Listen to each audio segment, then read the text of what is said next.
Hello guys, welcome back to my blog. আজকে আমাদের ট্যুরের সেকেন্ড ডে। আমরা সকাল সকাল রেডি হয়ে বেরিয়ে পড়েছি। এখন প্রায় সকাল 10টা, কিন্তু তাও এখানে চারিদিক কুয়াশায় ঝাপসা হয়ে রয়েছে। তারপর আমরা টোটোতে উঠে পড়েছিলাম। আমরা আজকে ফার্স্ট লোকেশনে যাচ্ছিলাম গোপেশ্বর মহাদেব মন্দিরে। মন্দিরে যাওয়ার পথে এই জায়গাটা ভীষণ সুন্দর ছিল, তো এখানে আমরা কিছু ফটো ভিডিও ক্লিপস নিচ্ছিলাম। তারপর ডিরেক্ট চলে যাই আমরা গোপেশ্বর মহাদেবকে দর্শন করতে।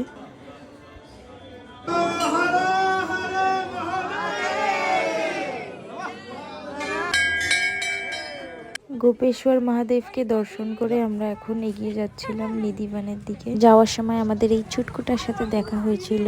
বৃন্দাবনের অলিগলি উপভোগ করতে করতে আমরা পৌঁছে গেলাম নিধিবানের দিকে। নিধিবানে যখন আমরা পৌঁছাই তখন নিধিবানেও ভালোই ভিড় ছিল।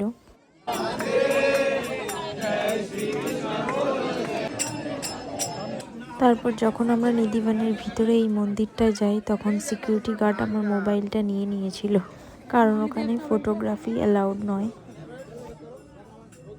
আর এখানে ছিল নিধিবানের সমস্ত সমাধিগুলো।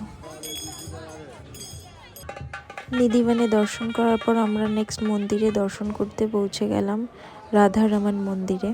কিন্তু রাধারমণ মন্দিরের ভিতরটা আমরা দর্শন করতে পারিনি, কারণ দেখতেই পাচ্ছ এখানে প্রচণ্ড পরিমাণে লাইন ছিল। আর 12টার মধ্যেই এখানে সমস্ত মন্দির বন্ধ হয়ে যায়। তাই বাইরে থেকেই রাধারমণজিকে প্রণাম করে আমরা চলে আসি বাস স্ট্যান্ডে। বাসে করে বৃন্দাবন থেকে মথুরা যাব, কারণ মথুরাতেও কয়েকটা মন্দির দর্শনের জন্য।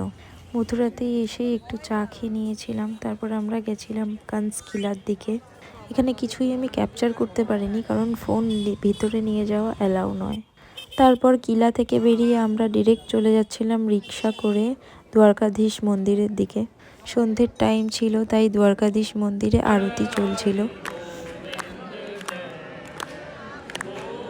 দ্বারকাধীশ দর্শন করে আমরা চলে আসি যমুনার ঘাটের দিকে। সানসেটের টাইমটাই ভীষণ সুন্দর লাগছিল ঘাটটা।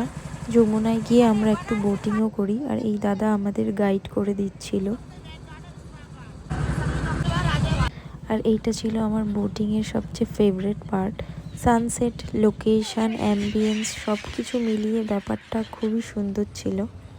আমরা প্রচুর ফটোস ভিডিওস ক্লিক করি। আমরা যমুনা আরতি দেখতে পারিনি, কারণ আমাদের হোটেলে ফিরতে প্রচণ্ড লেট হয়ে যেত। আজকের ব্লগটা এই পর্যন্ত। কেমন লাগলো জানিও। দেখা হচ্ছে ডে 3 ব্লগে। রাধে রাধে।